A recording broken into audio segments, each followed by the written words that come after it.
अस्सलाम वालेकुम जी, हम ये थाना सदर खारिया में बैठे हुए हैं।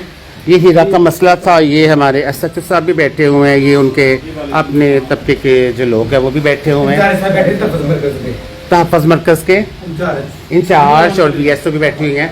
तो इन्होंने हमें क्या, आपके SHO साहब ने कहा?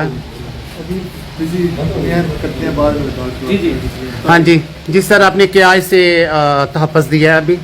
मैंने जी इनको ये जो हमारे पास बैठे हैं हमारे बड़े हीरा सजाद है हीरा, इनको मैंने ये बात कही है कि आइंदा से जब तक आप खारिया में हैं हमारा काम लोगों को तहफ़्फ़ुज़ देना है और आप भी इस माशरे का अहम हिस्सा हैं।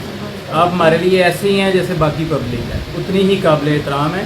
तो इनको हमने थाने का और मैंने अपना कॉन्टैक्ट नंबर दिया है 24/7। सिर्फ ये नहीं, आपकी पूरी कम्युनिटी के लिए मेरे दफ्तर के, मेरे थाने के दरवाजे खुले हैं। आपको कोई भी इशू है, कोई भी प्रॉब्लम है, हम उसके लिए अवेलेबल हैं। इसके अलावा IG साहब के हुक्म से तहफ़्फ़ुज़ मरकज़ गुजरात में काम कर रहा है, जिसके BSO हमारे पास बैठे हैं। अगर कंफर्टेबल हमारे से आप डिस्कस नहीं कर सकते तो BSO साहब मौजूद हैं, आप इनसे बात कर सकते हैं। ठीक है, आपको कोई टेंशन हो बेटा हीरा, सर ने आपको गारंटी दे दी है। वो तो नहीं मुझे तंग नहीं, वो भी नहीं तंग करेंगे। देखिए वो पर गुजरात में मैं भी अपना नंबर इन्हें दे के जाऊंगा, सबको दे के जाऊंगा। रात को कभी भी इन्हें कोई इशू हो मुझे डायरेक्ट कॉल करें, मैं इनका मसला हल करवाऊंगा। कोई इसको मसला मिसाइल कोई भी होगा, ये गुजरात आए कॉल करें, किसी टाइम भी हम इधर पहुंचेंगे जरूर खारिया में। अच्छा, जिन पुलिस वालों ने ये एनी टाइम कांटेक्ट कर सकते हैं मेरे से, सारे में अपना आज सेटिस्फाइड।